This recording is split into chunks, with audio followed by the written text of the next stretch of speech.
Hello, সবাই কেমন আছেন? আজকে দেখাবো আপনি হোয়াটসঅ্যাপে কোনো রকম ফোন নাম্বার ছাড়াই আপনি কল বা মেসেজ করতে পারবেন। কিভাবে এটা আপনি চালু করবেন আজকের দেখাবো। চ্যানেলে নতুন হলে প্লিজ সাবস্ক্রাইব করবেন এবং বেল বাটন বাজাবেন। আর ফেসবুক হলে ফলো এবং শেয়ার করবেন প্লিজ। ফার্স্ট আপনি হোয়াটসঅ্যাপে ক্লিক করবেন। হোয়াটসঅ্যাপে ক্লিক করার পরে এইখানে যে প্লাস অপশানটা দেখতে পাচ্ছেন, এইখানে আপনি ক্লিক করবেন। প্লাসের উপরেই আপনি টাচ করবেন। টাচ করার পরে আপনার যে নাম্বার দিয়ে হোয়াটসঅ্যাপ খোলা থাকবে সেই নাম্বারটা এখানে শো করবে। আপনি এইখানে ক্লিক করবেন। ক্লিক করার পরে আপনি যে দেশের হোয়াটসঅ্যাপ নাম্বারে মেসেজ করবেন সেম সেই দেশের কোড নাম্বারটা এখানে আপনি আগে লিখবেন। তারপর আপনি কি করবেন, যে নাম্বারে আপনি মেসেজ করতে চাচ্ছেন সেই নাম্বারটা এখানে আপনি লিখবেন।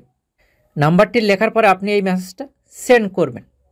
মেসেজটা কিন্তু সেন্ড হয়ে গেছে। এখন আপনি কি করবেন, এই নাম্বারের উপরে আপনি টাচ করবেন। নাম্বারের উপরে টাচ করলে এখানে চ্যাট উইথ এবং কল অন হোয়াটসঅ্যাপ, এখানে আপনি যে কোনোটাই আপনি ক্লিক করবেন। ক্লিক করার পরে এখানে আপনি মেসেজ দেবেন। এই কিন্তু মেসেজটা সেন্ড হয়ে গেছে। এখানে কিন্তু এই মেসেজটা সেন্ড হয়ে গেছে, উপরে নাম্বারটা দেখতে পাচ্ছেন এবং তার প্রোফাইল পিকচারটা কিন্তু এইভাবে এখানে আপনি নাম্বার সেভ না করে কল বা মেসেজ দিতে পারবেন।